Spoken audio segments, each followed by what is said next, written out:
Rogers here, teacher of creative writing and memoir writing for a decade or more. Scene components. Every scene is a unit of action that moves your story forward. It isn't the whole story. It begins, advances, or resolves the story. It needs action. Muscle movements are action. Scratching your head is action. It needs dialogue. Anything you say out loud. Wait a minute. Even when you're talking to yourself. And it must be in quotes. Thoughts are not in quotes. It needs conflict from the beginning. We need to care about what's happening to you. It needs characters. Somebody that we can identify with or even love to hate.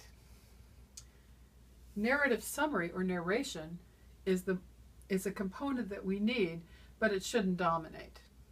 Amos hung his coat on the same peg in the farmhouse, the one he'd used for the last 14 years. That tells us where he's been living for 14 years. Now we can get to the storyline. It needs a setting, which is developed through the 5 senses. The scene is the building block. 3 scenes, perhaps, say 6 pages, more or less, forms a chapter. Chapters tend to average in mainstream literature 20 pages, but aren't always at a 20-page mark. Shorter work might be shorter. If you can develop one scene, you can do anything that it takes in creative writing. I've written 12 books. I've used the principle of scene writing in all the books.